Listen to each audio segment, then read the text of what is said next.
Et bonjour à toutes, bonjour à tous, bienvenue dans ce nouvel épisode preview de The Trick Play. Aujourd'hui, deuxième épisode consacré à la SEC. Et comme lors de ce premier épisode, je suis avec Val. Comment vas-tu, Val? Salut Bat, bah ça va, tranquille, hein. Petit épisode, moi qui va me plaire parce qu'on va parler de mon équipe, mais tout Bien va bien. sûr, Il fait beau, il fait chaud. Il n'y a pas de pluie, mais il pas fait tout beau, à il fait chaud. voir. Ouais.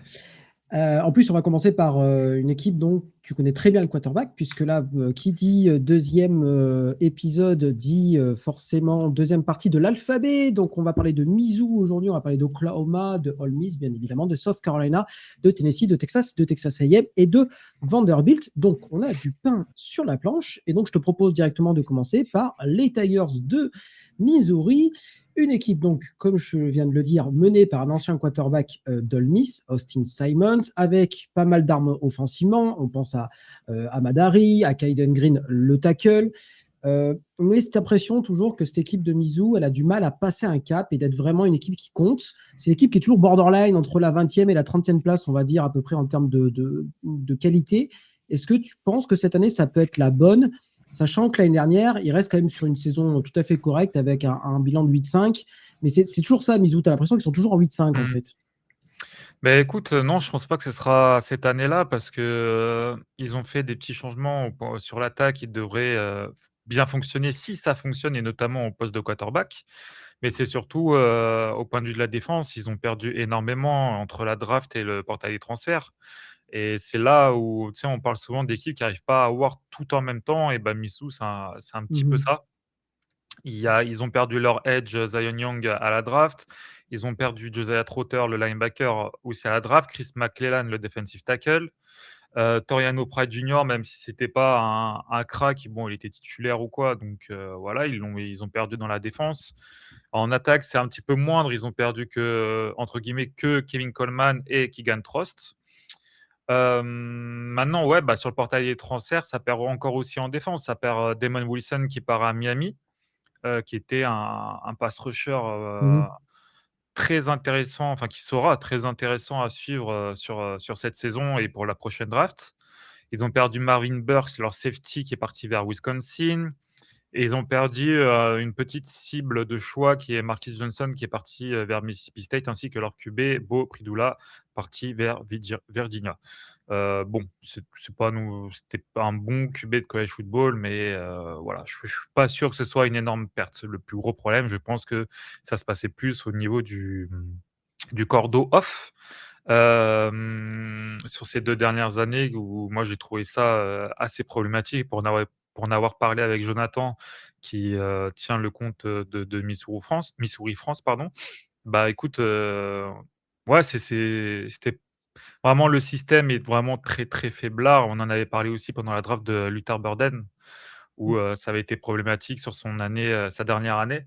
On avait vu une régression, mais pourquoi? Et c'était le manque d'envie et très clairement le manque d'envie et c'est pas fou quoi, ce qui était proposé à Missouri sur l'attaque.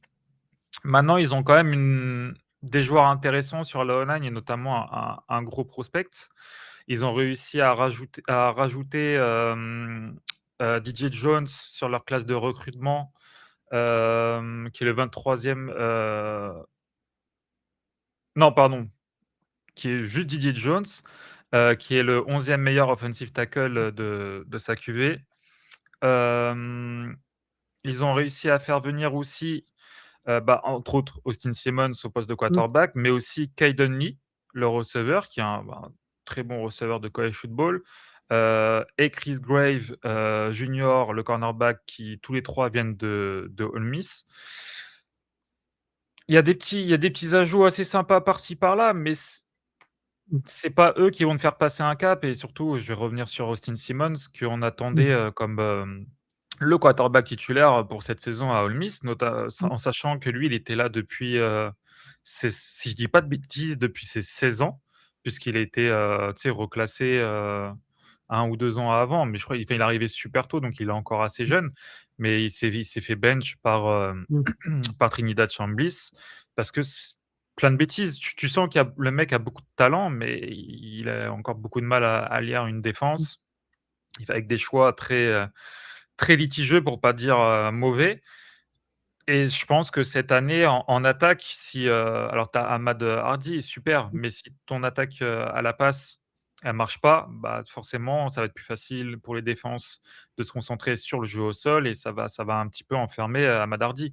Donc le gros point, le facteur X de cette année, notamment au point de vue de l'attaque, bah, c'est même de l'équipe, je pense que c'est Austin Simmons. Hem, il va falloir un gros step up. Maintenant, s'ils Mmh. ont mis, entre guillemets «leur espoir» dessus, c'est qu'ils ont vu quelque chose, à faire avec lui et qu'ils ont dû, faire du travail pendant la off season. Hem, c'est une équipe qui peut créer la surprise en SEC, alors pas au point de la gagner ou quoi, mais au moins d'aller chercher une qualification en play-off. Si tout ça, ça clique, il y a quand même assez de talent pour en faire une équipe top 20, je pense. Mmh. Au moins top 25. Maintenant, c'est combien déjà de places en play-off? Parce que j'ai peur de dire 12. une bêtise. 12. Ouais, non, ça peut être un petit peu juste quand même. Ça peut être Mmh. un peu juste. Hem Non, bah, en tout cas, dans tous les cas, ça peut rentrer dans le top 25, ce qui sera déjà très bien Mmh. avec, une qualification en bowl. Mais c'est pas cette année-là qui vont step up, quoi. Je pense pas. Mmh. Ouais, je suis globalement d'accord avec toi. Le problème, c'est que la force de Mizzou, notamment l'année dernière, c'était la défense. Mais là, il n'y a aucun starter qui est de retour. Alors, ils ont pioché un peu sur le portail des transferts, etc. Mais je me demande s'il y a quand même assez de talent quand même pour amener tout ça vers le haut. Austin Simons, donc pour rappel, il était quarterback titulaire à Ole Miss. Il se blesse et c'est pour ça que Trinidad Chambly joue. On est d'accord l'année dernière, hein. Oui, mais il est mauvais aussi, donc Ok. voilà, quoi. C'était assez facile de le remplacer. Ok, donc voilà. Mais l'année dernière, le jeu à la passe de Mizzou était dans les bas-fonds. Je crois qu'ils étaient 120e ou quelque chose comme ça. Enfin bref, c'était indigne d'une équipe de la SEC, hein, qu'on soit très clair. Donc là, ils vont chercher quelqu'un avec un peu d'expérience. On va voir ce que ça va donner. Leur point fort numéro un est de retour. Enfin, leurs deux meilleures armes sont de retour, Ahmad Hardy, pardon, et Caden Green. Mmh. Donc voilà, il y a une ligne qui est expérimentée, hein. C'est quasiment des seniors, il me semble, les titulaires. Donc il y a des kilomètres, hein, au compteur et des kilomètres sous le capot, mais voilà, j'ai l'impression qu'il va avoir du mal à décoller. Est-ce que Tim Simmons est le quarterback idoine pour le faire? Je sais pas, je suis pas sûr à 100%. Voilà, ils ont fait le pari là-dessus. Après voilà, il y a un calendrier qui est assez sympa. En plus, il y a la Border War contre Kansas. Donc ça, c'est quand même Mmh. plutôt cool, en semaine Oui, 2. Donc ça, c'est un match de rivalité qui était de retour l'année dernière et qui sera de nouveau là cette année. Donc ça, c'est plutôt bien. Voilà, il y aura comme Texas A&M, Ole Miss, Texas, Georgia et Oklahoma à jouer. Donc au moins 5 équipes classées dans le tas. Et puis c'est pas les, enfin, c'est compliqué à avoir moins de 5 défaites en fait dans ce calendrier-là qui est quand même hyper relevé. Alors je dis pas que sur un match ils peuvent pas accrocher n'importe qui. L'année dernière ils ont failli taper Bama. Enfin, mais pour moi, en fait, j'ai l'impression de faire un peu la même preview chaque année avec Mizzou, tu vois, avec une équipe qui est forte, qui est costaud, mais qui n'arrivera pas à jouer les premiers rôles parce qu'il manque un peu de talent un peu par-ci, par-là. ouais. Voilà. Après, ils ont un des meilleurs running backs du pays, donc pourquoi pas, quoi. Après, ouais, c'est juste que par rapport aux dernières années, je trouve qu'il y a un petit downgrade au niveau de l'équipe et notamment en défense. Mhm. Ouais, mais ouais, ça peut être une toute petite surprise et si ça clique. Mais il faut que ça ait enfin, si Austin Simmons, joue comme on Mhm. l'attendait. Parce que le reste, je pense que ça ils ont déjà fait leurs preuves, donc il y a pas de souci.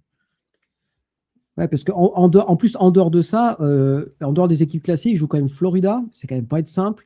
Kentucky, ça va quand même pas être simple. La seule match où je pense qu'ils seront favoris largement, c'est contre en sec, en tout cas, c'est contre Arkansas. Les 8 autres confrontations, elles sont quand même relevées. Donc voilà, Après ça reçoit. attention. C'est Ouais. l'avantage, c'est que ça reçoit beaucoup dans le calendrier quand même. Mm. Oui, après, c'est vrai que là, ils vont jouer. Alors, ils vont se déplacer à Kansas, mais je pense que Kansas, c'est quand même un degré en dessous quand même de Mizzou. Enfin, j'espère pour Mmh. eux quand même. T'as une FCS en week 1, Troy en week 3. Voilà, je pense que quand même que enfin, ça doit faire 2 victoires. Enfin, sinon, il y a un truc qui va pas du côté de Columbia. Voilà, mais honnêtement, j'ai du mal à avoir plus de 5, moins de 5 défaites, pardon, et je me demande s'il n'y en a peut-être pas une sixième avec Florida ou Kentucky. Donc, moi, je vais donner un bilan de 6-6, paradoxalement, alors que l'équipe n'est pas si mauvaise que ça, mais le calendrier est tellement dur que je les vois mal aller au-delà de 6 ou 7 victoires grand maximum. Ouais, il y a un match important à Mississippi State qu'il faut gagner en début Mmh. de saison. Ouais, celui-là, il va être important de gagner, ouais. Hem, Moi, je partirais sur, 1, 2, 3, 4, ouais, peut-être 5 victoires. Mmh. Peut entre 5 si ça clique pas, Mmh mh. bien 7 si ça clique. Mmh. Donc Ouais, au bah, final, si tu fais la moyenne, on est sur un 6-6 quoi. ouais, Mais logique. ça peut rentrer en playoff. Pas en playoff, pardon, En dans le bowl. top 25. Ouais, ouais. Ouais. Ouais, ouais, non, mais après, je crois que sur le coach Paul, ils y sont en pré-saison. Je vais voir sur la Paypal. Mais voilà, en tout cas, la montagne, enfin, en tout cas, il y a une sacrée montagne montée cette année. Et malheureusement, ils n'ont pas forcément les armes de partout. Mais bon, sait-on jamais. Et puis voilà, Ahmad Hardy, ça reste un super joueur. Et on sait que les running backs, même si, voilà, l'année dernière, malgré les difficultés en attaque au niveau de la passe, Ahmad Hardy a réussi à tirer son épingle du jeu. Donc pourquoi pas encore cette année. Mmh. Voilà, je pense qu'il y aura une attaque quand même enfin, correcte, mais une défense qui sera peut-être un peu plus en difficulté. Bref, on verra tout ça. Est-ce que tu as quelque chose à rajouter de sur Mizzou avant qu'on passe à Oklahoma? Non, mais c'est juste en train de se transformer en le petit Ole Miss, tout doucement, Hmm. Mizzou. Bon, Ok. voilà. Je peux pas, Euh, pourquoi tu dis ça par rapport au recrutement ou ouais, aux joueurs qui recrutement font venir? qui Ouais. ouais, ouais, c'est ça, ça se tourne beaucoup vers Ole Miss, ces dernières saisons. Mhm. Ça en fait, ça vient récupérer tous les mecs qui ont pas vraiment réussi ou qui sont, Mhm.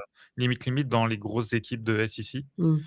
Donc c'est pour ça aussi que ça step up pas, mais bon, après, Ok. c'est pour Mizzou, je suppose que c'est bien, enfin, tu vois? Ça fait le taf. Ok. Allez, on part direction Norman pour parler des Sooners d'Oklahoma. Ton Les équipe Sooners préférée? d'Oklahoma, mon équipe préférée, mais je vais parler d'eux avec voilà, de façon impartiale et voilà, juste, qu'on soit très clair. Alors, l'année dernière, Oklahoma, un bilan de 10-3, une qualification en playoff, une défaite au premier tour contre l'Alabama à domicile. Une saison un peu en demi-teinte, avec notamment une attaque qui a eu paradoxalement du mal, notamment au sol, parce qu'on y attendait quand même beaucoup. Il y avait John Mathieu au poste de quarterback, il y avait une running back room hyper importante. Et finalement, il n'y a rien qu'à fonctionner en attaque. John Mathieu se blesse, il revient un peu vite, il n'est pas à 100% sur la fin de saison. On sent que c'est compliqué, mais une défense excellente. John Mathieu revient, il est à 100% a priori, il y a des armes autour de lui. Est-ce que la sauce va prendre cette année à Oklahoma avec normalement une défense qui devrait être toujours aussi forte? Je pense que ça va rester globalement sur ce qu'ils ont fait, cette année. Ils vont se faire battre par les meilleurs, mais ils vont battre les autres. Hem, Déjà, tu peux pas, je peux pas commencer en te donnant pas tous les joueurs qui sont partis à la draft et quand tu vais citer les noms, c'est que des titulaires importants de Mhm. de cette équipe d'Oklahoma. Donc on avait le Mason Thomas, le edge, le receveur Mm. Deion Burks, le defensive tackle Grayson Elton, le safety Robert Spears Jr., Kendall Daniels, le linebacker, le guard Febishi Nwewu et Jaren Kanak, le tight end qui était de base, QB, mais qui a bien servi dans le slot, à Oklahoma. Sur le portail, il y a que à noter Sami, Omosigo qui est parti vers UCLA.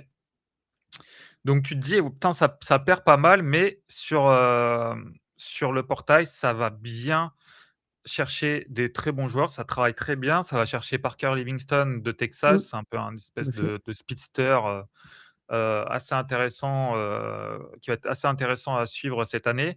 Ça va chercher Cole Sullivan, le linebacker de Michigan, qui a pas eu énormément de temps de jeu, mais pour un peu avoir scout, ça va être très intéressant s'il arrive à se développer cette année et l'année prochaine.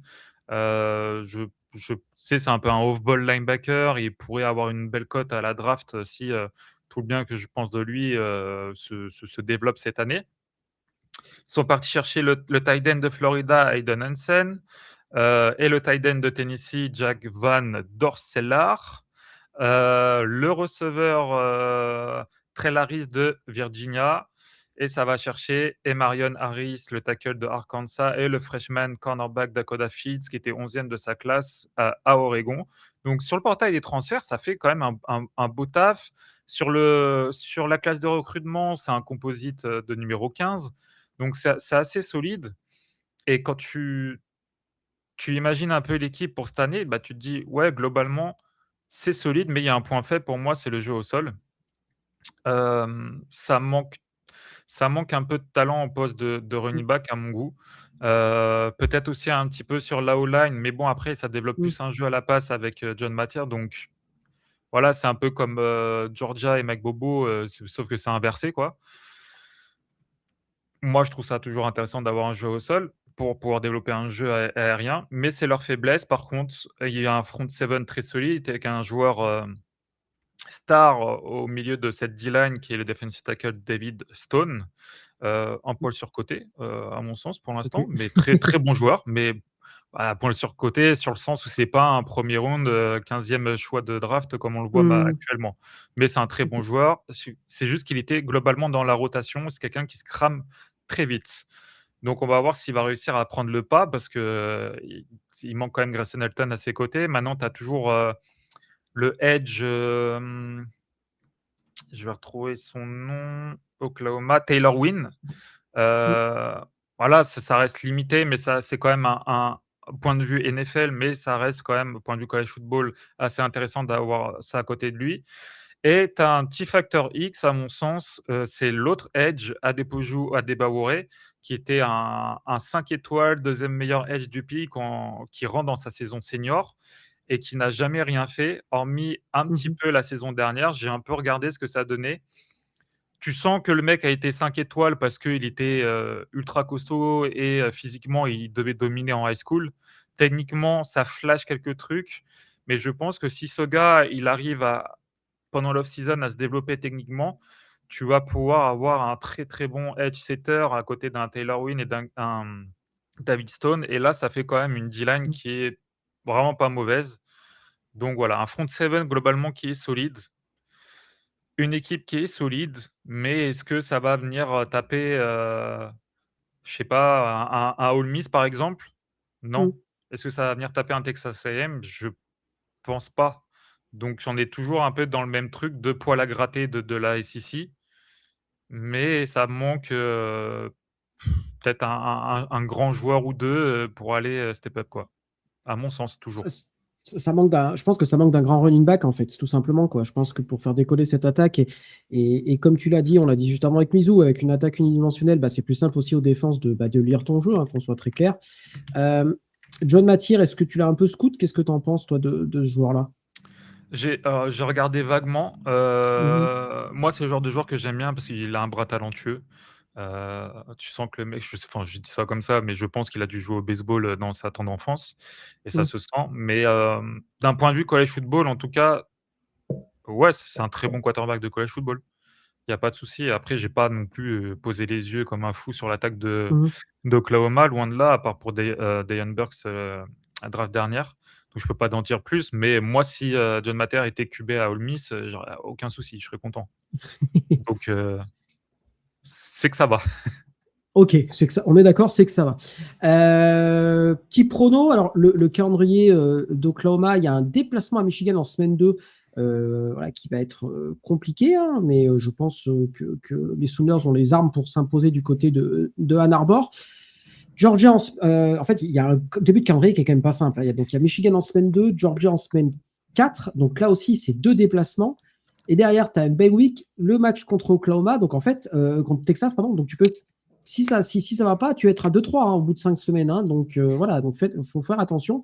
Après, tu as un creux dans le calendrier et à la fin, c'est un petit peu plus compliqué avec notamment Ole Miss, enfin Ole Miss à domicile et Texas A&M à domicile. Voilà, il y a un début de calendrier dur, un milieu un peu plus simple et une fin un peu plus compliquée. Faut taper Euh, Michigan.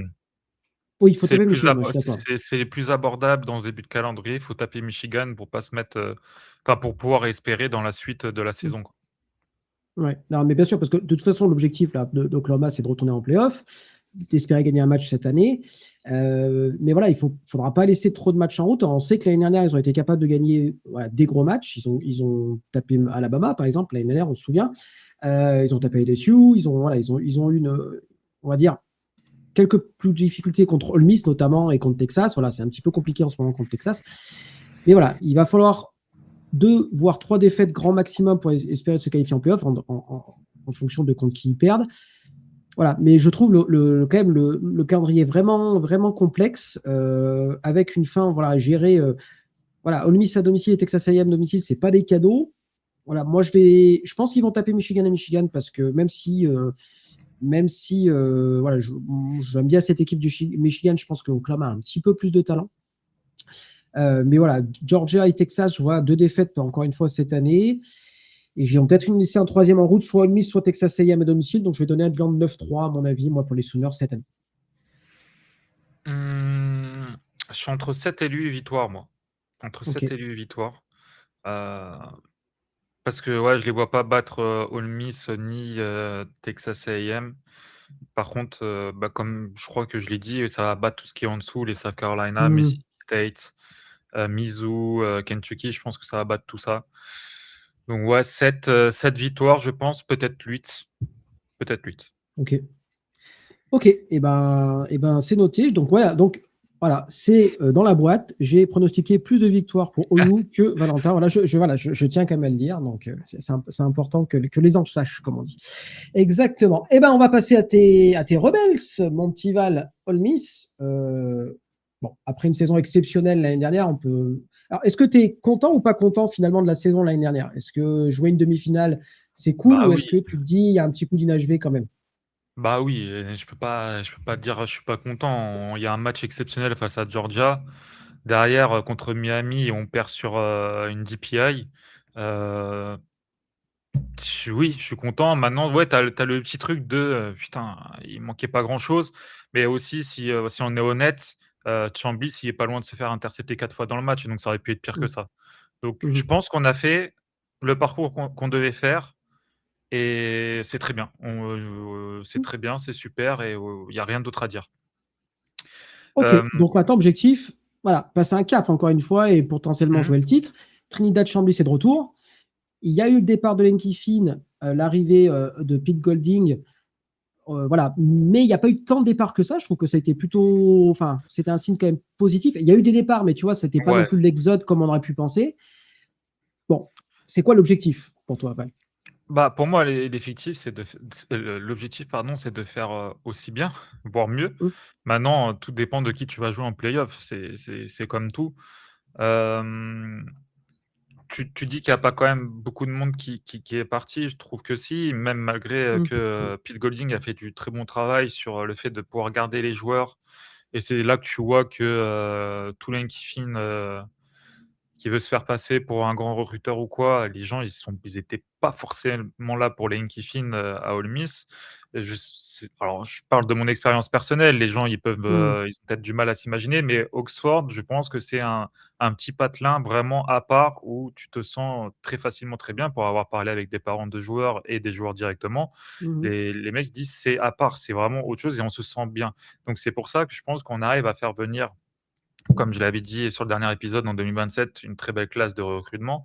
Je pense que Pete Golding a une espèce de aura, surtout après avoir gagné les 2 matchs en play-off, après s'être fait bazarder par Lane Kiffin et voilà, je pense qu'il colle à Ole Miss et à ce on essaie ce qu'ils essaient de développer là-bas. Maintenant, voilà, il y a quand même eu du départ et notamment, bah, pour LSU entre notre, edge, numéro 1, Prince William Manilen et Dashawn Womack qui est parti lui à Auburn. Tu as le linebacker TJ Totorui qui est parti à LSU, ainsi que le receveur Winston Watkins. Caden Lee qu'on a parlé juste avant qui est parti à Mizzou et notre intérieur O-line, Devin Harper qui lui aussi est parti à LSU. C'est quand même des joueurs importants, notamment, Daughtry, Watkins et Umanmielen et Caden Lee. En sachant qu'à la draft, tu as perdu Stribling, et hum, Wallace, que tu as perdu, les 2 tackles, gauche et droite qui sont Diego Pounds et Jaden Williams, ainsi que, le deuxième defensive tackle, Zach Xavier Harris. Donc tu perds, mais globalement, tu arrives à garder le noyau dur et tu arrives à faire un très beau portail des transferts, notamment, par exemple, avec un Luc Ferrelli qui hum. était, c'était quoi son award en ACC à Cal? Et ben, defensive rookie, je crois, de l'année, là, un truc comme ça. Ouais, un truc, quelque chose du genre, donc voilà, un gros talent qu'on allait prendre à Clemson, c'est nulard. Petit En dédicace fait, à Joe. Clemson les avait chopés à Cal et vous l'avez chopé Oui, derrière ouais, Clemson. Enfin, ça a fait un peu exactement. du drama d'ailleurs. Ça fait un peu lourd. Exactement. Donc ça, c'est très bien, mais on allait aussi chercher, le linebacker de Baylor, Keaton Thomas, qui va avoir ce rôle de Will dans notre équipe, qui est aussi très, très fort dans ce rôle-là. On a eu ce que je m'attendais pas forcément à une grosse signature au poste de QB qui est Deuce Knight, le quarterback de Auburn, qu'on va pouvoir redshirt en plus, cette année Mmh. et c'est quand même un gros, gros talent donc pour les prochaines saisons, c'est très important d'avoir déjà solidifié cette position-là.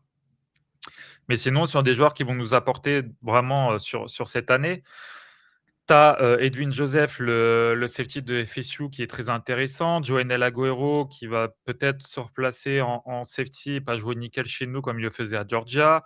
On allait choper un Jake Crawford, le cornerback de Auburn. Donc et un Micah Boiro de Florida, le defensive tackle. Donc vraiment sur la défense, ce qui est la spécialité, de Pete Golding, on allait chercher Mmh. du lourd. Il me manque un petit cornerback de très haut talent, mais bon, on peut pas tout avoir non plus.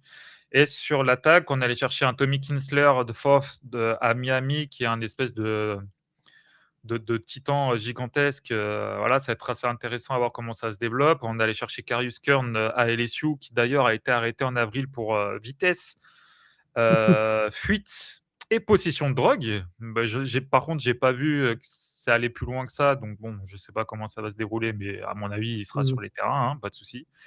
Et on allait chercher la perte de receveurs de Syracuse, Darrell Gill Jr. et Johntay Mmh. Cook. L'ancien, très haut prospect qui était à la base à TCU, si je dis pas de bêtises, je me demande même s'il n'était pas à Texas de base, commit Texas, je sais plus. Mais voilà, en tout cas, c'est des mecs qui vont jouer. On est allé chercher dans la rotation Horatio Fields de Auburn, le running back de Mackie Frazier de Michigan qui va aussi rentrer dans la rotation et le petit running back que j'aime beaucoup, JT Linsley de LSU qui devrait être redshirt, je pense, cette année, qui sera là pour les années prochaines. Donc voilà, c'est un très beau portail de transfert avec par contre, une classe de recrutement à la 22e position qui est pas folle, mais comme je l'ai dit, Mmh. tu le vois en 2027 qu'elle est tout autre.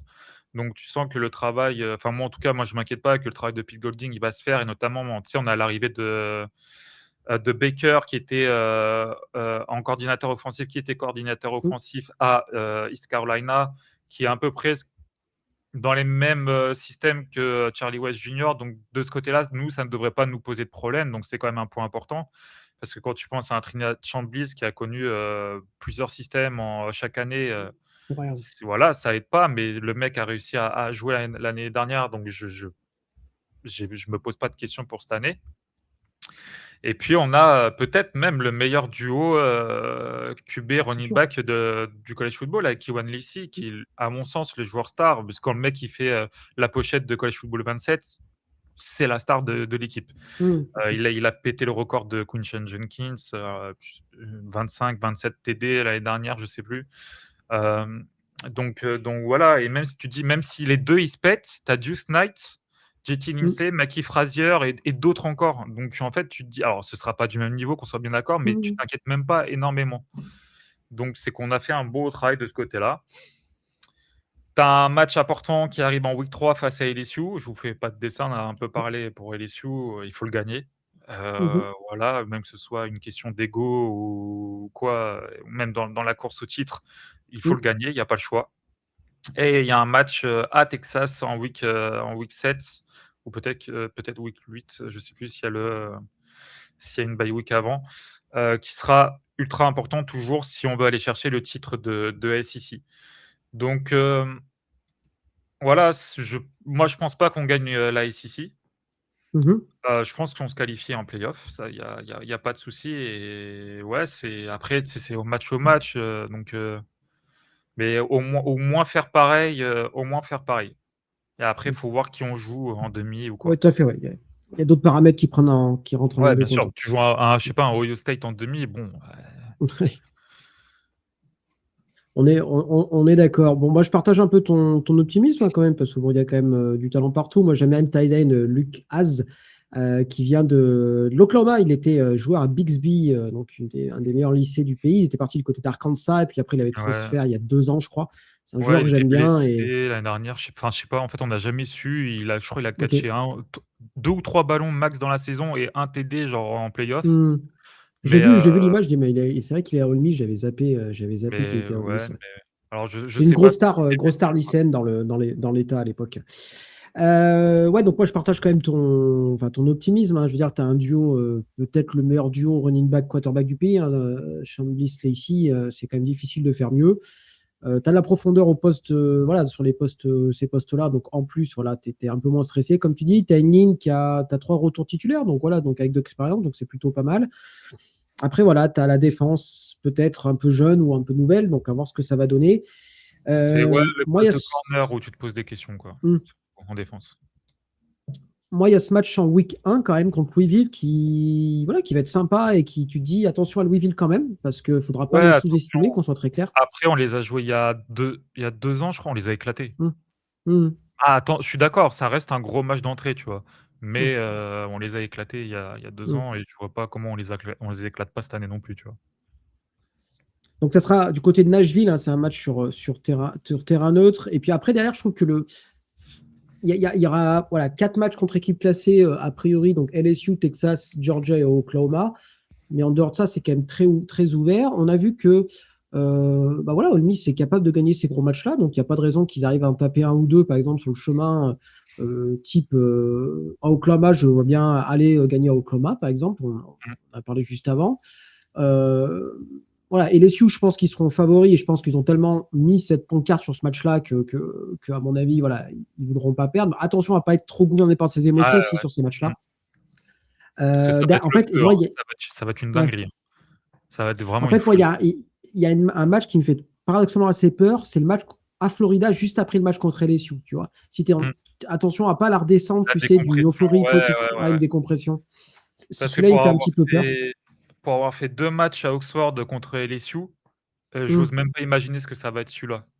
Ah ouais. Et c'était le feu, c'était vraiment le feu. Donc je pense que, ouais, qu'on perde ou qu'on gagne, le match face à Florida, c'est peut-être même le plus important de la saison, limite. Hmm. Tu y retournes d'ailleurs cette année, là, Val, toi, côté d'Ole Non, Miss? non, non. Ok. Donc, petit prono, tac, tac, tac. Et bon, moi, je vois bien 10-2 sur cette Mmh. saison-là. Je pense contre Louisville, ça va être serré, mais je pense que vous allez vous en tirer quand même. Mais voilà, je vois une défaite contre Texas, par exemple, à Texas, et une défaite contre peut-être Georgia à domicile. Voilà, contre un très gros, quoi. Mais 10-2, ça passera largement pour les playoffs. Et puis après, tout est ouvert, quoi. Donc, voilà.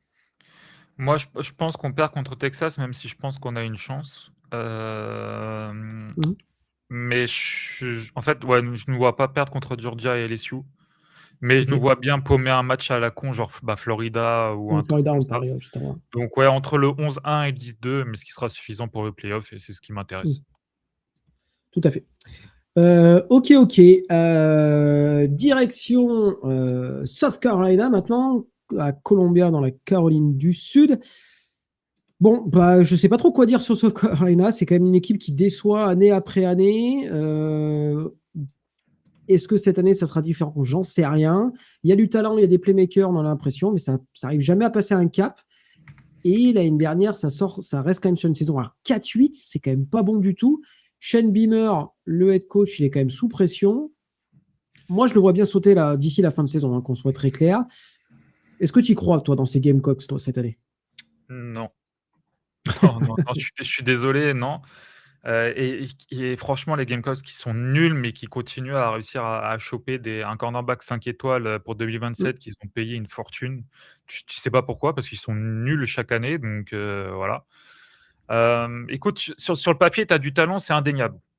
mm, C'est indéniable, tu as des mecs qui sont arrivés qui vont être très intéressants à suivre, mais que personnellement, je vois pas aussi haut que d'autres peuvent le voir. Je pense à un Jacarius Peak, le left tackle de NC State qui a quand même montré mm, de très bonnes choses, mais de très grosses faiblesses à NC State. Et quand on connaît le gros problème principal de cette attaque de South Carolina, c'est la O-line. Alors oui, c'est un mm, step-up parce qu'avant, c'était catastrophique, mais c'est pas l'assurance tout risque.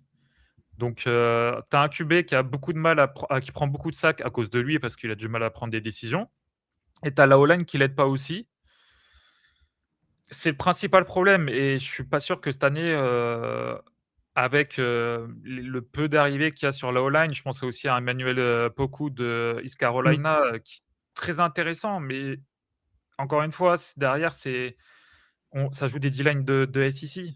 Ça va pas être pareil, donc je pense que ça va step up légèrement la O-line, mais que ça va pas être non plus, foufou. Hem Ils ont réussi à faire venir, les 3 running backs, Clark de Texas, Dixon d'Ohio State et Coleman de Penn State, Mmh. qui étaient un peu bloqués par le talent qui était devant eux. Mais comme on dit souvent, si tu as pas de O-line, tu peux pas courir. Mmh. Bon, peut-être qu'il va y avoir un changement, qu'on va avoir, peut-être plus de jeux traditionnels, d'options, avec, entre le quarterback et les running backs, qui pourrait permettre à la O-line, de moins se retrouver dans des schémas un peu, traditionnels, et ce qui pourrait ouvrir un peu plus de brèches ou donner l'option, en tout cas, à aller chercher, quelques yards avec, ces jeux d'options. Hem, donc moi, j'ai toujours un point d'interrogation sur cette capacité à ce Carolina à courir. Hem, Par contre, j'aime bien le front seven, dont Mmh. les linebackers, et tu sens qu'en fait, à South Carolina, tu sais, je les appelle le petit Georgia, c'est que ça va chercher des mecs ultra athlétiques, mais pas forcément techniques, avec un IQ, super fou, et ils essaient de les développer. Et si ça se développe, je pense à un Justin Okonkwo qui est allemand, qui vient d'Allemagne, qui avait signé, je crois que c'était un 4 étoiles, qui avait signé de base à Bama. Hem, c'est intéressant ce qu'il fait, je pense à son compère aussi, un peu un poulet sans tête, je me rappelle plus de son nom, mais Issou, qui est South Carolina, enfin qui est pour South Carolina, il Mmh. verra de qui je parle, parce qu'on en avait parlé.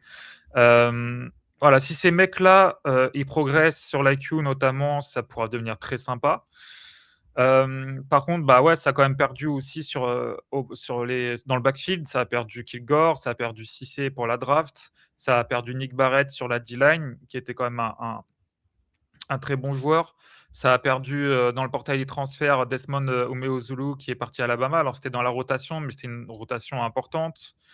Tu as toujours Dylan Stewart, joueur star, Tout à sûrement fait. le meilleur edge à mes yeux de la prochaine draft, mais qui a été blessé au dos, je crois les 4 derniers matchs de la saison, et dont, le match de face à Clemson, le dernier match, tu le vois rage quitte, il rage quitte pas, il a mal au dos, donc il dit: «Vas-y, je Mmh. sors».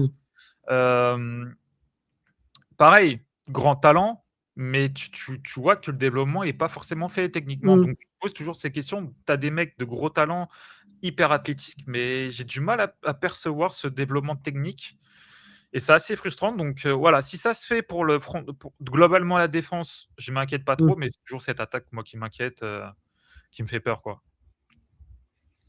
Et Ouais.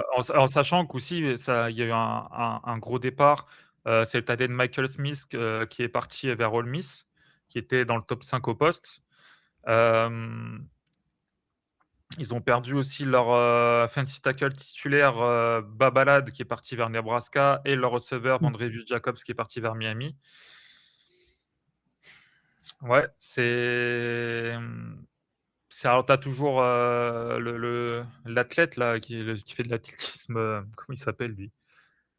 Tu sais, le mec qui courait super vite là, sur le 100 mètres. Ah merde, attends, je vais retrouver ça, Nick Arbor. Ah, Nick Arbor, pardon, oui, pardon, je sais plus Ouais, ce que tu parlais de, oui, Nick Arbor. donc ils Oui, ont toujours bah, tu vois, Nick Nick Arbor. Arbor, c'est un peu le problème, c'est que tu demandes où est le développement quand même de ce joueur-là. Enfin, tu vois, il n'a pas vraiment progressé, j'ai l'impression. Moi, c'est sa quatrième année déjà, hein, Nick Arbor, il est Bah senior, ouais, hein. mais alors tu vois, par exemple, Sellers, il lui reste encore potentiellement 1 an à faire, Mmh. mais c'est sur toute l'équipe, et tu te dis, ouais, il y a du talent comme Cissé, tu vois? Moi, j'étais pas content qu'il vienne à Green Bay, mais c'est des talents athlétiques, mais qui sont pas développés, et tu retrouves sur tous les joueurs. Mmh. Donc c'est qu'il y a un moment, c'est qu'il y a un problème aussi dans le coaching staff. Donc Mmh. si Shane Shane Beamer, ouais. Beamer, ouais, s'il refait une saison comme, cette année, ça pue, l'éjection, hein. Non, c'est déjà ça va être sa sixième année, hein, mine de rien, à Shane Beamer, hein. Et donc là, il a changé de coordinateur offensif. Il est allé prendre Kendall Briles le fils de Art Briles, ancien head coach de Baylor. Bref, un sombre personnage. Et donc, Canal était déjà son coordinateur offensif là-bas. Il était du côté de TCU l'année dernière. Donc, il a été à Clemson aussi, si mes souvenirs sont. Baylor, Arkansas et maintenant TCU. C'est ça. Voilà, mais quand tu changes ton cordon offensif, tu sens que c'est la dernière fusible avant que tu sautes toi-même.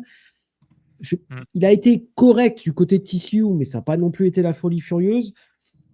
Il vient avec son coach d'offensive line, je ne sais pas trop. Je suis pas.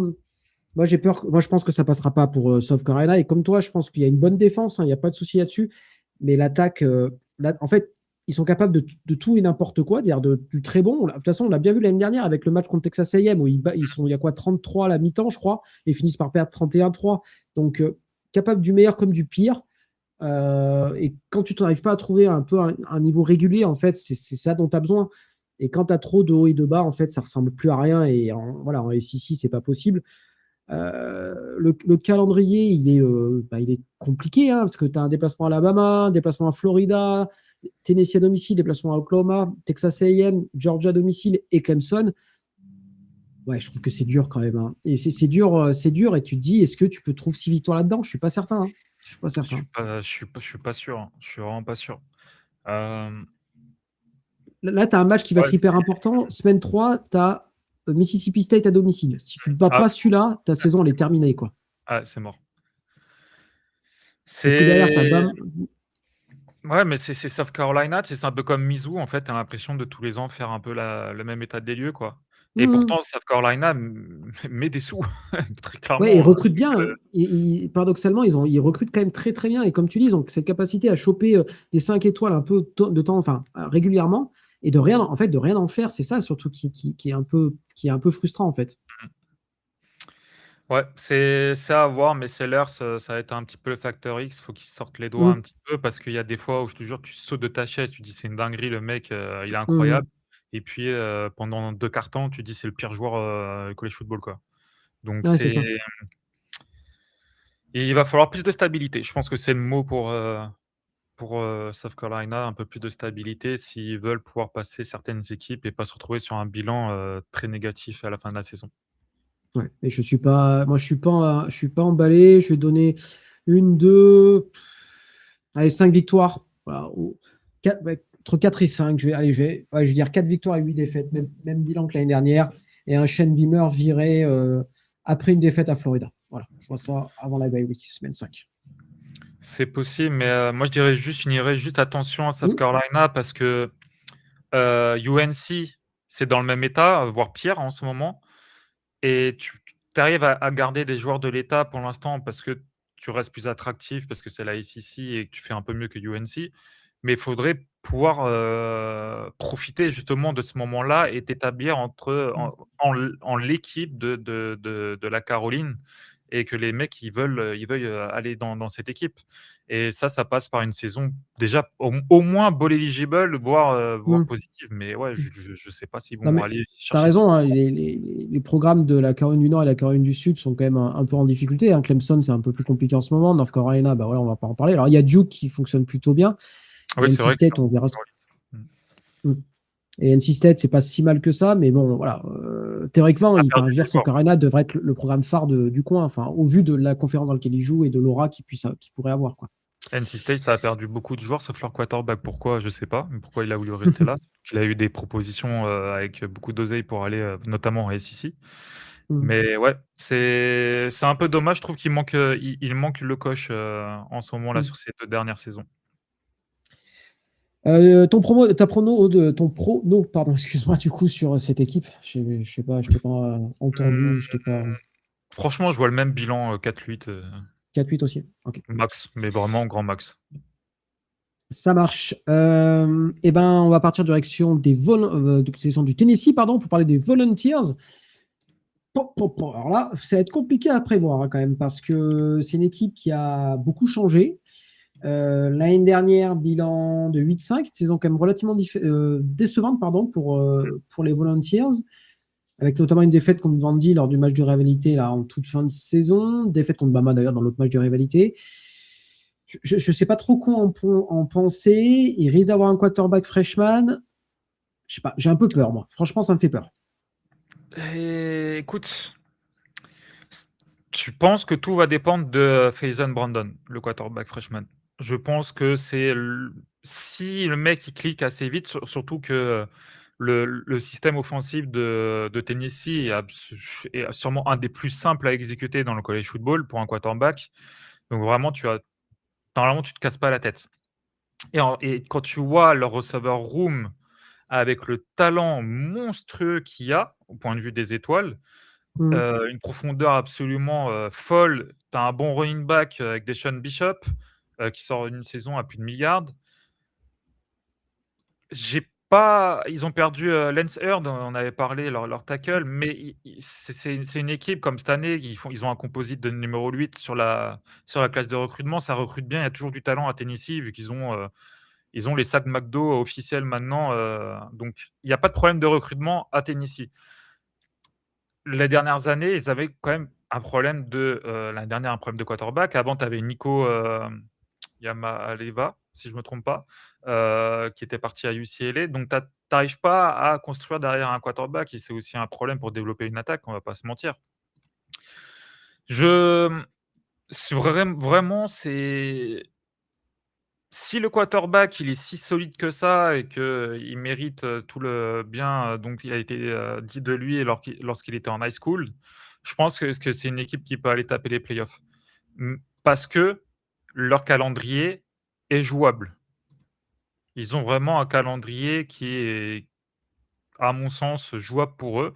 Maintenant si, c'est pas Faison Brandon ou qu'il est pas au niveau escompté, bah, ça peut être un petit peu compliqué.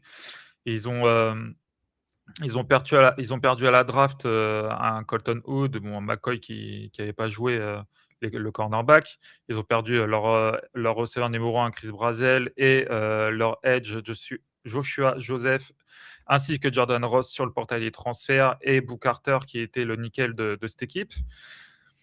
Ils ont un cornerback, freshman, enfin sophomore, qui est super fort. Laisse-moi regarder.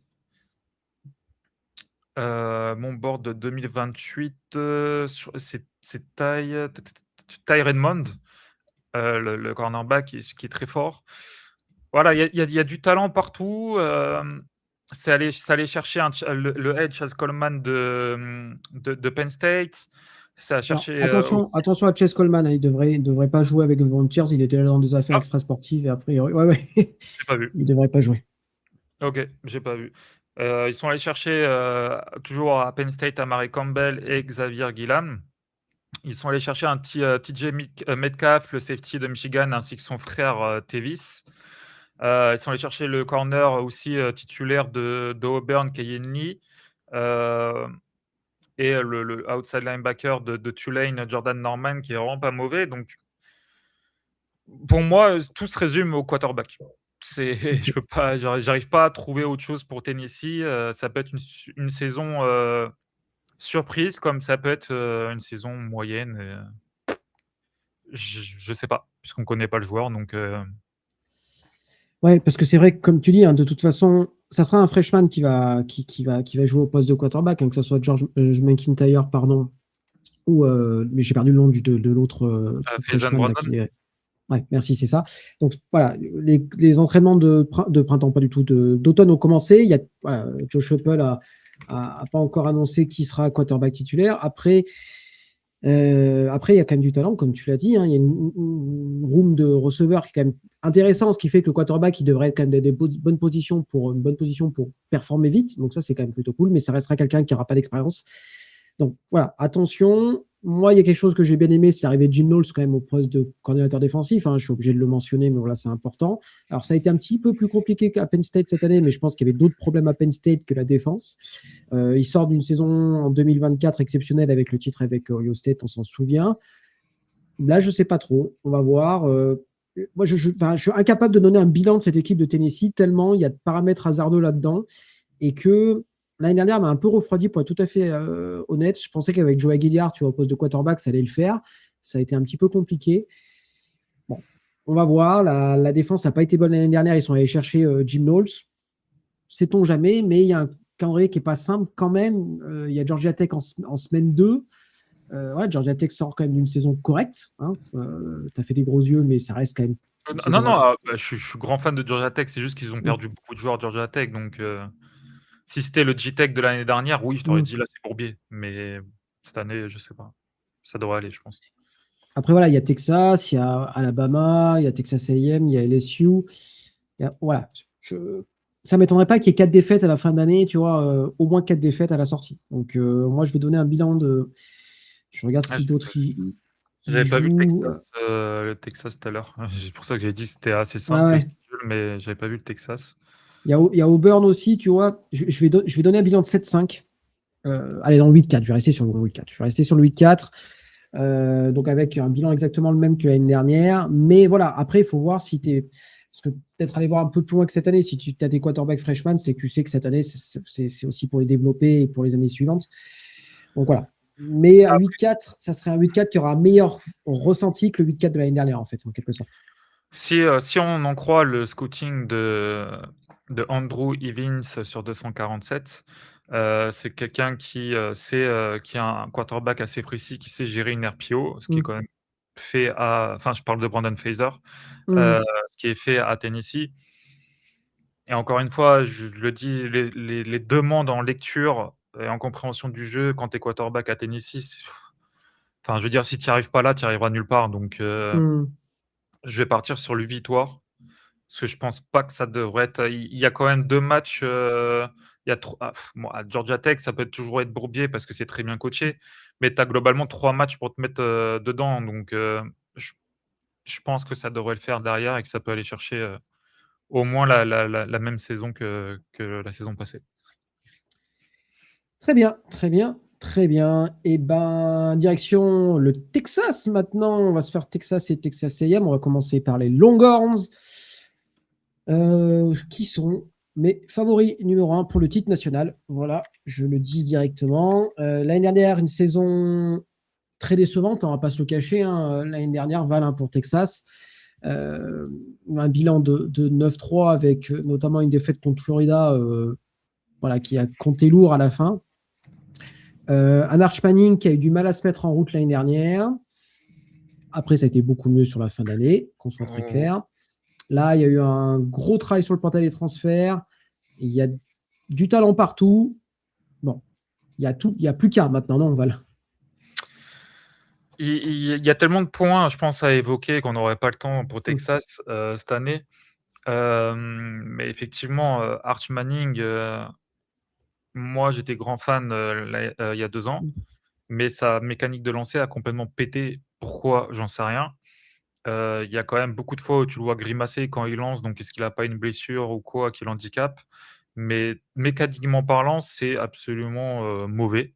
C'est même pas quelqu'un dont on devrait parler pour le premier tour de la prochaine draft et même si tu prends un de ses meilleurs matchs qui était face à Michigan, si je Mm. me trompe pas, c'était le dernier match.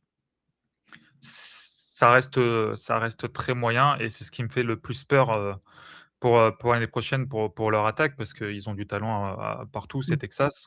Voilà, entre l'arrivée d'un Cam Coleman, au poste de receveur, malgré que tu aies des départs comme, Parker Livingston, voilà, ça reste quand même plus talentueux. Il y a eu beaucoup de drops aussi parce que on peut pas tout mettre, contre Manning, c'est que ça droppait à Mm. mort à Texas. C'était, franchement pas fou. Hem, c'est,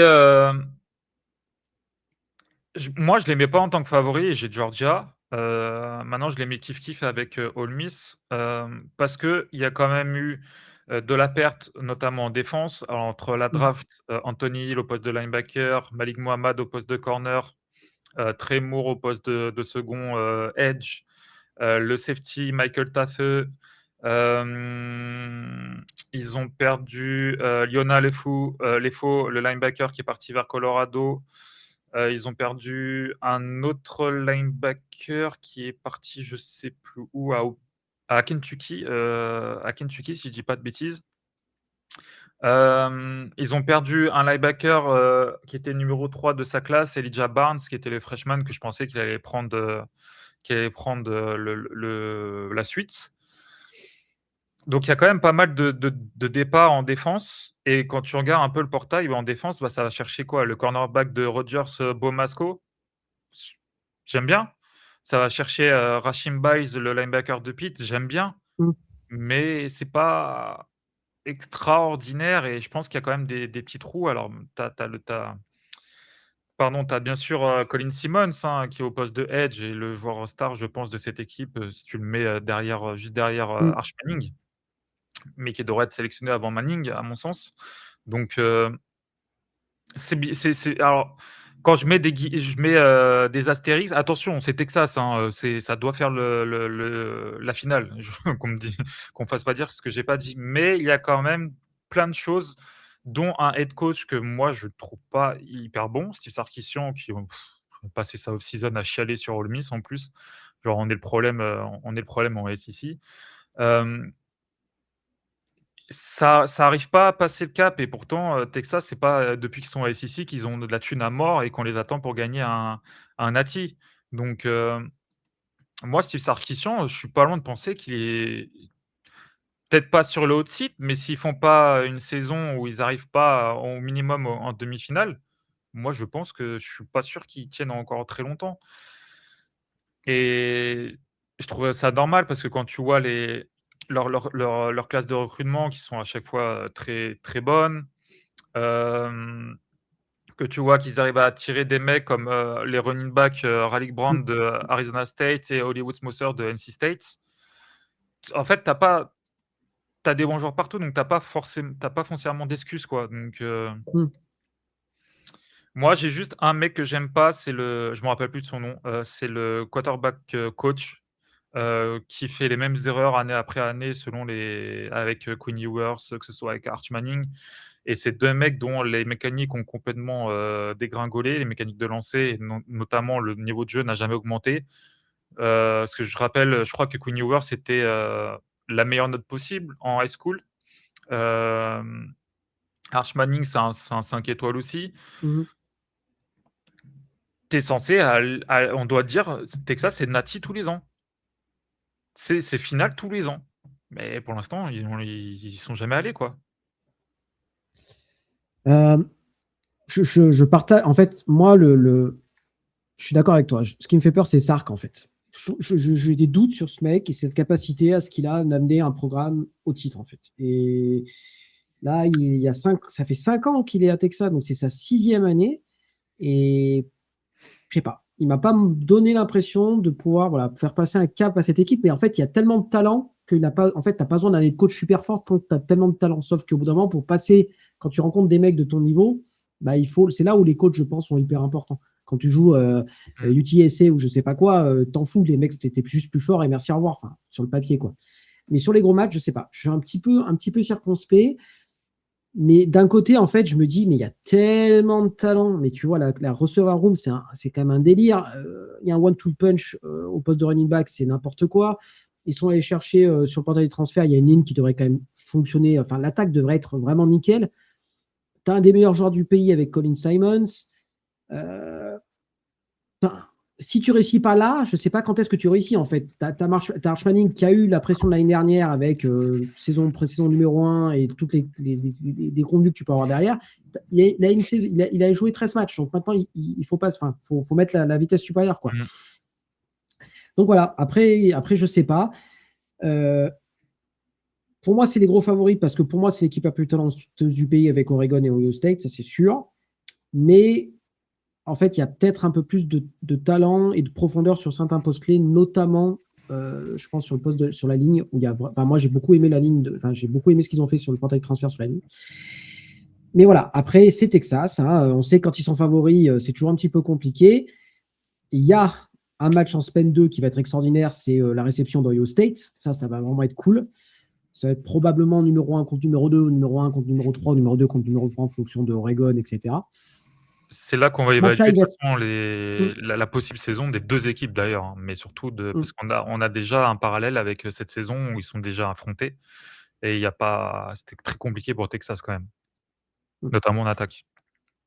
Effectivement, ça avait été un des matchs, un des pires matchs de Arch Manning d'ailleurs, hein, et ça avait, je pense, beaucoup cassé la dynamique qui était la sienne à ce moment-là. Voilà. Après, tu as déplacement à Tennessee, Oklahoma sur terrain neutre, tu as Florida. Attention, Florida, l'année dernière, on a bien vu ce que ça donnait. Hein. Ole Miss à domicile, pardon, et derrière, sur la fin de saison, tu as un LSU, Arkansas et Texas A&M. Tu as pas mal de matchs qui sont quand même compliqués, mais sur le papier, voilà, c'est des matchs qui doivent être en mesure de gagner. Alors, je dis pas qu'ils vont pas paumer un ou deux matchs. Par exemple, Ole Miss, c'est pas impossible qu'ils le paument. Texas A&M, c'est pas impossible qu'ils le paument. Oklahoma, c'est pas impossible qu'ils le paument, tu vois. Mais c'est quand même compliqué de voir plus de 2 défaites quand même au vu du talent qu'il y a sur le terrain et de ce qu'ils sont censés devoir montrer. Ouais, plus de 2 défaites, ça serait quand même très bizarre. Mais je vais donner un bilan de 11-1 avec soit une défaite contre Ohio State, soit une défaite et ben peut-être contre le Miss, tu vois, un truc comme ça. Mais ouais, je vais dire un bilan de 11-1. Si Arch Manning revient au minimum à son niveau de 2024, ce Mm. qui nous a laissé entrevoir, notamment sur, en point de vue de sa mécanique de lancer. J'ai vu qu'il l'a travaillé là pendant la off-season, mais même sur le travail, putain, je sais pas qui travaillait, mais je suis personne, mais je sais un peu reconnaître Mm. une mécanique de lancer, correcte et putain, c'est franchement flippant. Il y a quand même beaucoup de problèmes. Donc si on reste sur le même Arch Manning, moi déjà, je te dis, le Nati, c'est mort. Mm. Il fera un moment, il fera un match dégueu, il va te créer des turnovers parce que il est passé, il y a beaucoup de turnovers qui ont été relâchés par les défenses adverses aussi, sur Arch Manning. Maintenant, je voulais juste te poser une petite question avant de finir pour Texas. Alors si Arch Manning revient à un très bon niveau, il y a pas de souci, on en Mm. parle potentiel gagnant de la SEC et une équipe pour aller gagner le Natty. Steve Sarkisian, on émet des doutes tous les 2, mais tu vas chercher qui? Bon, tout le monde. Texas, c'est peut-être le boulot le plus. Oui, mais qui? Qui va faire mieux que Sarkisian? Je pense pas mal de gens feraient mieux que Ah ouais? Sarkisian avec les moyens qu'il a. Ouais. D'accord, bah, je veux bien te croire, je pense que tu connais mieux que moi les coachs. Moi, c'est pas mon dada, Mm. mais Je sais pas. OK. Ouais, Je, bah, de toute façon, je- on verra, hein, mais moi, je pense qu'il est pas loin de je de pense se faire qu'un, tu éjecter vois, quand même. Un Freeman de Notre-Dame, même si c'est pas son côté, moi je suis sûr que Marcus Freeman, il gagne un Oui, Natty du côté de Texas, tu vois. je pense aussi, beaucoup évoluer sur, ce que je percevais de Freeman, mais il ira pas Mm. là-bas donc Je sais pas. On a vu des dingueries hein, donc, en termes de recrutement, mmh. donc je sais pas, c'est pas. Mais encore une fois, moi je suis tout à fait d'accord avec toi. Je pense que je sais pas si on peut parler de hot seat pour Sarkisian, mais il va falloir qu'il gagne quelque chose au bout d'un moment. Il a fait revenir Will Muschamp, l'ancien cordeau défensif de Texas, il y a maintenant une quinzaine d'années, qui a été après coach à Florida, etc., etc. Euh, Ça fait voilà. combien de temps qu'il est là? Depuis cette année-là, il est revenu. Non, Sarkisian. Ah, Sarkisian, pardon, ça fait Mmh. 6 ans. C'est sa 6e année, hein, mine de rien. Tu penses que Lane Kiffin, dans 3 ans, il a pas gagné le Natty, tu penses pas qu'il saute? 6 ans Sarkisian. Ah, ouais. Non, mais je suis d'accord.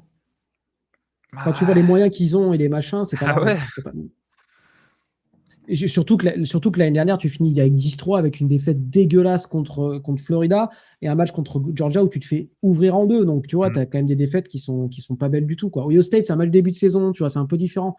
Mais les 2 défaites dans les matchs de sec, ils sont quand même pas très, très jolies, quoi. Mais bon, je vais donner 11-1 et puis vous me moquerez de moi quand Sarkisian sera viré après la défaite en semaine 4 contre Tennessee. On passe à Texas A&M, du coup, Ou au je te donne rival, pas hein, de deux. Ah si, pardon, mon excuse-moi, ouais, excuse-moi, excuse-moi, vas-y, vas-y. moi je vois un 9-3. Je les vois perdre Ohio Ok, State, oh Ole putain, Miss et LSU. ok. Je peux, Ah, ça serait. et vous pouvez venir m'insulter dans quelques mois quand ils seront à 12-0. Ah non, mais non, mais il faut prendre des risques. Un peu, on était un peu trop Oui, ensemble sur les attends. pronos, donc c'est bien qu'on change un peu là. C'est bien qu'on change un peu. Euh, donc direction College Station, Texas A&M, les Aggies l'année dernière, un bilan de 11-2. Pareil, une saison un petit peu bizarre parce que ils commencent très bien, ils sont en 11-0. 2 derniers matchs de défaite, Texas et le premier round de playoff contre Miami dans un match absolument dégueulasse, on s'en souvient ou pas d'ailleurs. Si vous avez oublié le match, tant mieux pour vous. Marcelini de retour, Ruben Owens est de retour, mais ils perdent KJ Conception. Comment tu la sens, cette équipe de Texas A&M, pour qui, moi, sera peut-être un niveau en deçà de celle de l'année dernière, mais Mmh. peut-être avec un peu plus de succès à la fin de saison, puisque on a bien vu que l'année dernière, c'est surtout la fin, ils étaient peut-être un peu à bout de souffle, quoi. Ouais, je les vois un petit peu en dessous, comme tu l'as dit, bah, tu as beaucoup de joueurs de l'attaque qui partent entre, Bisontis, le guard, Concepcion, Nate Borkischer, le tight end, Trezun, qui faisait un petit peu tout, entre le left tackle, le guard et surtout le centre. Ils perdent leur tackle droit, Demetrius Kronover. Ils perdent leur garde Armage Reed Adams. Déjà, ça fait beaucoup, tu vois? Si tu perds quasiment, toute ta O-line, donc c'est un petit peu compliqué. Sur le portail, ça perd, aussi un Jonte Newman qui part à Texas. Hem Et derrière, ça va chercher alors un joueur intéressant comme un Tyree Adams de LSU. Ça va chercher le tackle, droit titulaire de Alabama, Wilkin Formby. Hem, ouais, ça va chercher aussi le receveur Isaiah Horton, de Alabama qui va prendre, Mmh. un peu ce rôle de X, qui fera pas de mal honnêtement à Texas A&M parce que ça en manquait un petit peu. Donc ça sera très sympa avec un Mario Crover aussi et je vais te donner son Ashton nom, c'est Bettelroman, le dernier ouais, receveur. Ouais. merci, voilà, c'est lui. Donc ça sera pas mal. Maintenant, le problème de l'attaque, c'est Marcel Reed. Le mec a Mmh. tout le talent athlétique, et de puissance de bras, pour être, un potentiel Iceman tous les ans. Bah, sauf qu'il le mec, il t'envoie une saucée d'interceptions, il fait un paquet de conneries. Donc c'est le plus gros problème.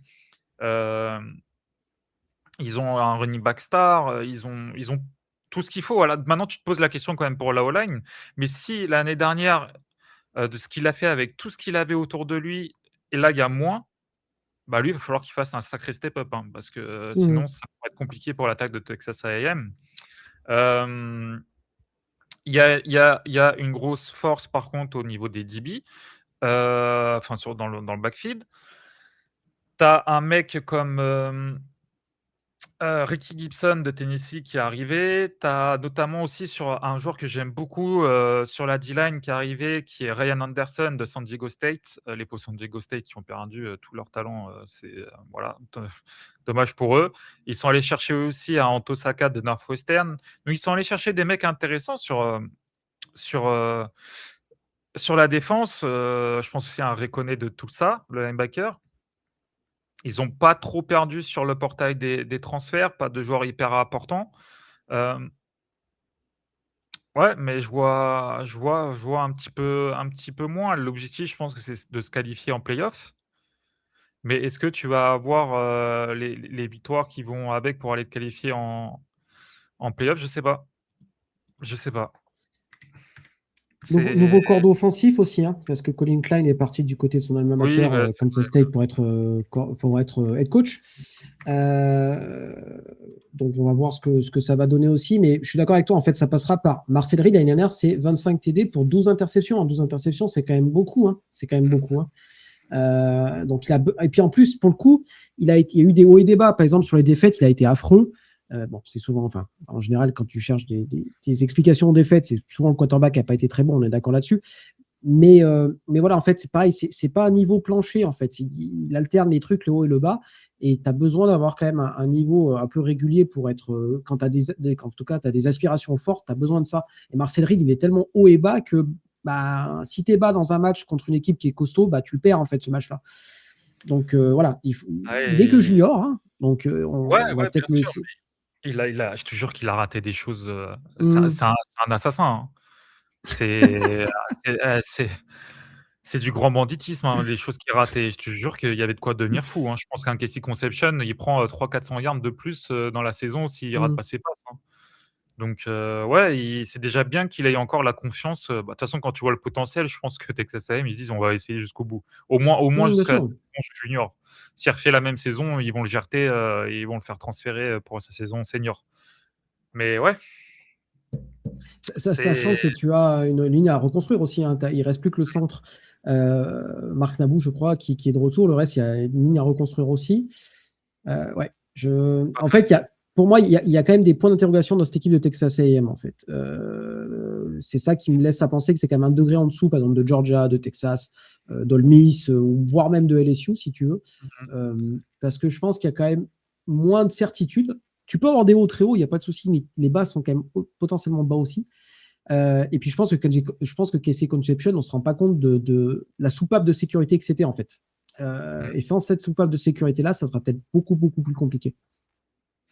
Après, ils ont toujours le petit Mario Craver dans le slot, Ouais, bien et sûr, le hein. mec est tellement explosif il fait du mal au corner adverse, mais ouais, c'est il y a ils vont peut-être plus, s'appuyer sur leur running back aussi, Mm, sur Ruben Owens. C'est peut-être le mm. mec qui vont, essayer de feed un peu plus, à qui donner à manger un peu plus.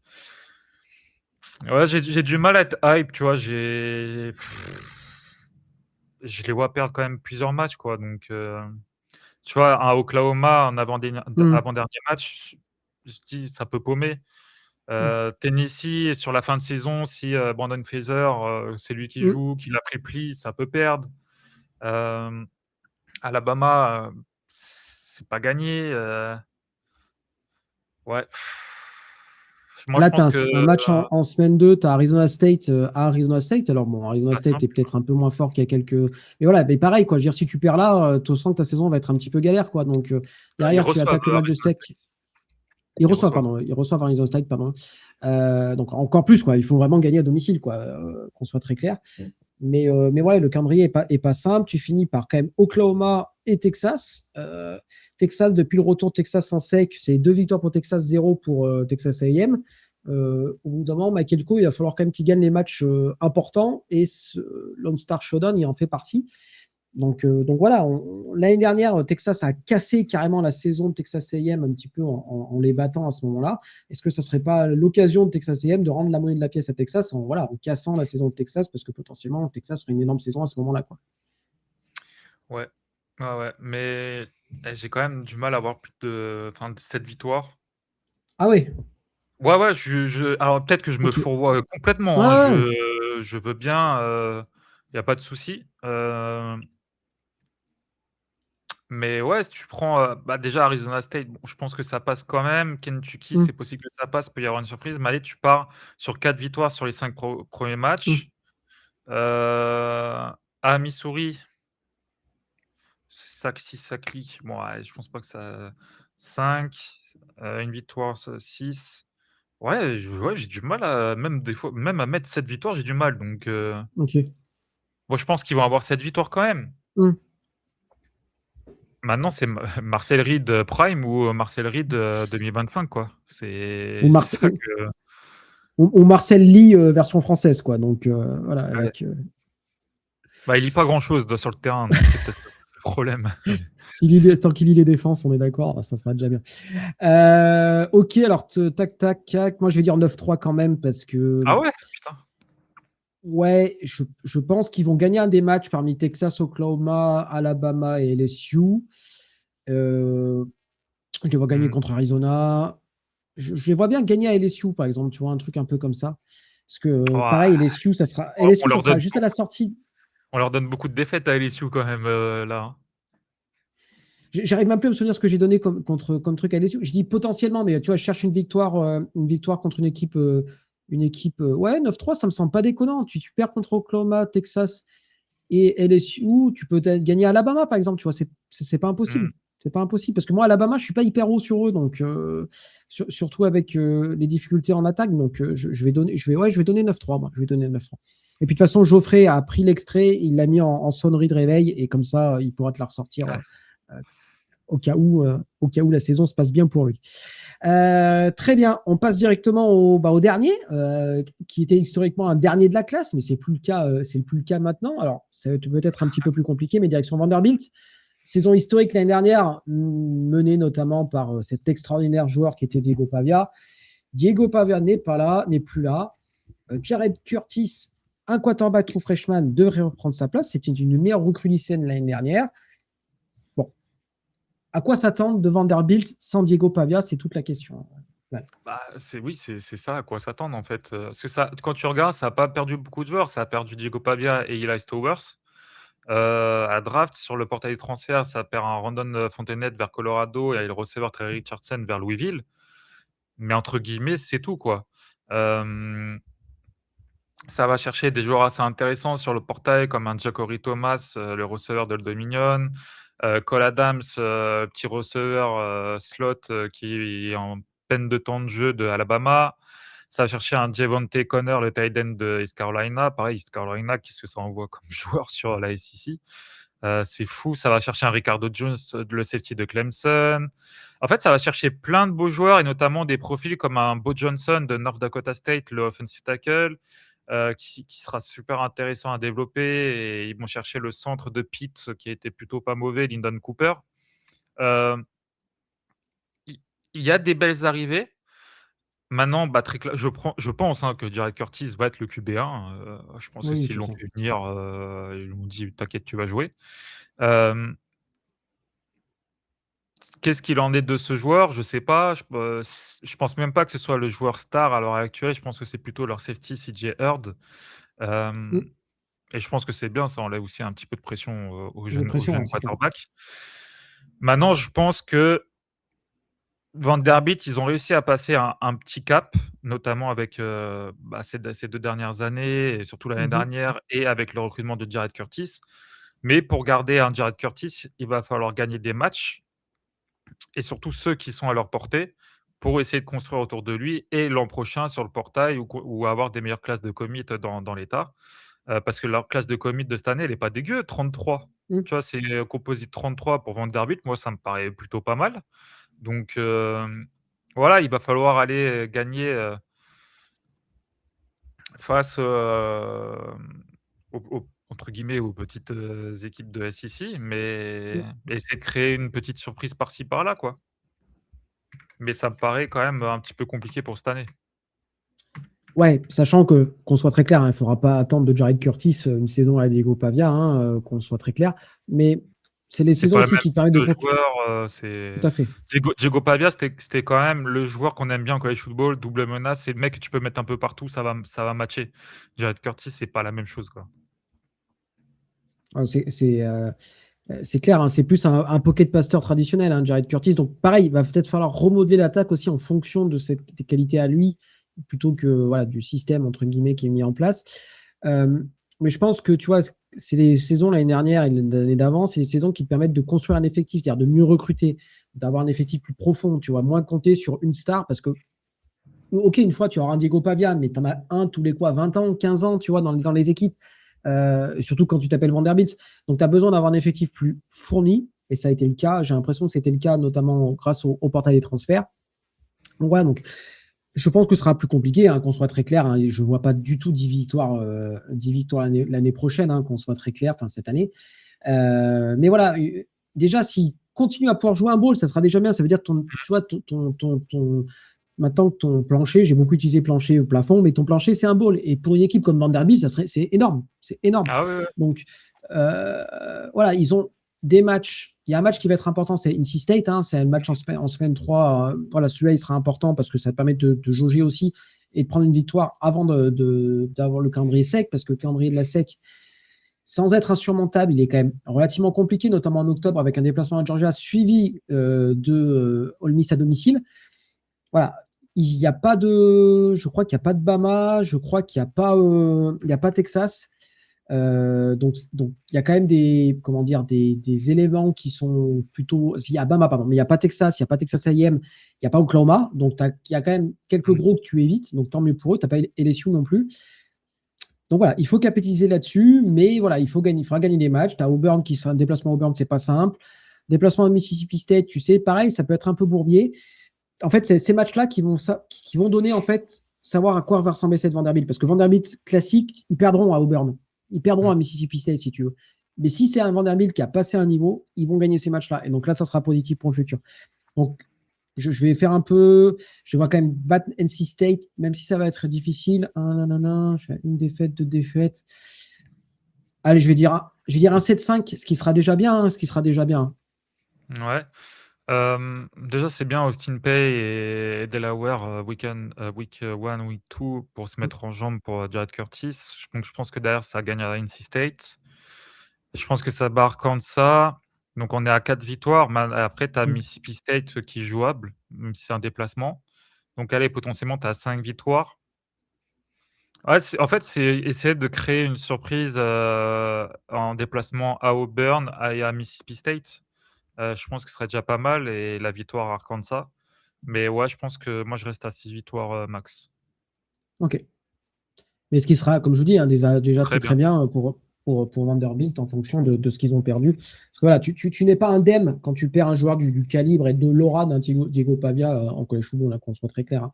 Et peu importe, je veux dire, il jouera pas en NFL, mais c'est pas très grave. Enfin, je veux dire, encore une fois, c'est pas parce que tu as été bon en college football que tu seras bon en NFL, c'est pas parce que tu n'as pas été très très bon en college football que tu seras pas bon en NFL. Ce sont deux variables, deux disciplines totalement différentes. Val, avant qu'on se quitte, il est l'heure de Mmh. donner ton prono. Quelle sera la finale de la SEC et qui remportera la SEC? Le champion SEC, ça sera UGA. Georgia et Mm. en finale, je vais mettre Ole Miss. Ok. Tu mettras l'autre, toi, comme ça. Celui que je pensais, Eh Texas. ben, je vais mettre Texas, Georgia et victoire de Texas. Voilà. OK. Mais Ole Miss, ça m'étonnerait pas qu'ils prennent la place de Georgia. Je mets Texas un petit peu au-dessus, comme vous l'avez compris. Et après, voilà, ça sera, je pense, relativement serré. Ok, ok. Eh ben, merci Val d'avoir bouclé cette premier double épisode de présentation de la saison. On a commencé par voilà, le plat principal, j'ai presque envie de dire, avec la Big Ten. Mais voilà, on n'oublie pas les autres conférences qu'on va bientôt vous faire. Merci à toi en tout cas de ton expertise et Mmh. de tes connaissances. Est-ce que tu as un joueur que tu penses qui va monter dans les boards là, si je te demande un truc comme ça, un mec qui est pas forcément très bien coté, mais qui risque un peu d'exploser là du côté de la SEC, un joueur que tu aimes bien, under de radar, comme on dit. Oh, under the radar, en vrai, là, comme ça, non, tu vois? Pour pas Ok, faire durer trop longtemps le truc, non, je pense qu'ils sont globalement tous à peu près à leur place. Maintenant, bah, tu as un mec comme, le linebacker Cole Sullivan qui arrive à Oklahoma, ok. qui pourrait être, avoir une petite explosion, quoi, ce genre de Hmm, mec. Mais je pense qu'il y a un mec qui est un petit peu en dessous, c'est Will Eccles, d'Ole Miss, qui est pour moi, pour l'instant, mon defensive tackle numéro un devant un Devin Stone, ok, ou le mec d'Oregon. Et je le trouve un petit peu sous-coté, quoi. On le voit plus comme un ok. deuxième tour ou quoi. Moi, je le vois comme un solide premier tour déjà. Donc, mais là, comme ça, non, j'ai pas de mec que je me dis: Non «Ça mais va c'est très bien, exploser ça cette t'as année», donné deux noms déjà, c'est très bien mmh. de gens à regarder et que ouais, que les gens pourront regarder avec un œil un peu plus attentif. Donc, voilà, donc c'est très bien, Val, ne te flagelle pas, c'est nickel. Non, Merci en tout cas à toi, du coup, pour ces previews. Et puis, on se retrouve, nous, bientôt pour un nouvel épisode. Salut tout le monde! salut.